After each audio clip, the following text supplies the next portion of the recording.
Hey guys, welcome to my channel. ಇವತ್ತು ನಾನು ಸೌತೆಕಾಯಿಂದ ಕೋಸಂಬರಿ ಹೇಗೆ ಮಾಡ್ಕೊಳ್ಳೋದು ಅಂತ ಹೇಳ್ಕೊಡ್ತಾ ಇದ್ದೀನಿ. ತುಂಬ ಸಿಂಪಲಾಗಿ ಮಾಡ್ಕೊಳ್ಳೋ ರೆಸಿಪಿ ಇದು ಹೇಗೆ ಮಾಡೋದು ಅಂತ ಹೇಳ್ಬಿಟ್ಟು ನೋಡೋಣ.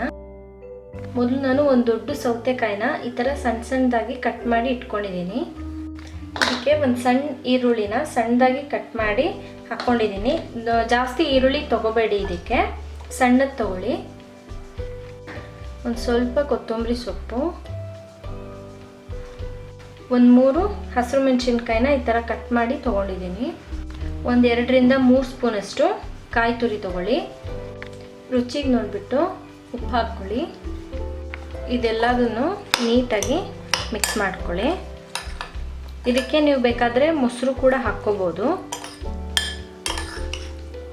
ಎಲ್ಲ ಒಂದ್ಸರಿ ನೀಟಾಗಿ ಮಿಕ್ಸ್ ಆದಮೇಲೆ ಇದಕ್ಕೆ ಒಗ್ಗರಣೆ ಕೊಟ್ಕೋಬೇಕು. ಎಣ್ಣೆ, ಸಾಸಿವೆ ಮತ್ತು ಕರಿಬೇವು ಸೊಪ್ಪನ್ನ ನಾನು ತೊಗೊಂಡಿದ್ದೀನಿ. ಇದಕ್ಕೆ ಉದ್ದಿನಬೇಳೆ ಕೂಡ ಹಾಕ್ಕೋಬೋದು, ಬಟ್ ಉದ್ದಿನಬೇಳೆ ಹಾಕ್ಕೊಂಡ್ರೆ ತುಂಬ ಹೊತ್ತು ಇಡೋಕ್ಕಾಗೋದಿಲ್ಲ, ಮೆತ್ತಗಾಗೋಗ್ಬಿಡುತ್ತೆ ಸೌತೆಕಾಯಿ ಜೊತೆ. ಸೊ ಲಾಸ್ಟಲ್ಲಿ ಇದು ಹಾಕ್ಬಿಟ್ಟು ಮಿಕ್ಸ್ ಮಾಡ್ಕೊಳ್ಳಿ ಒಂದ್ಸರಿ ಎಲ್ಲ.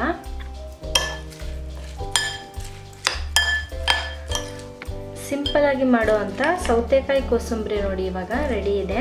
ಸೊ ಈ ರೆಸಿಪಿ ನಿಮಗೆಲ್ಲ ಇಷ್ಟ ಆಗಿದ್ರೆ ಲೈಕ್ ಮಾಡಿ, ಕಮೆಂಟ್ ಮಾಡಿ, ಹಾಗೆ ಸಬ್ಸ್ಕ್ರೈಬ್ ಆಗೋದನ್ನು ಮರಿಬೇಡಿ. Thank you for watching this video.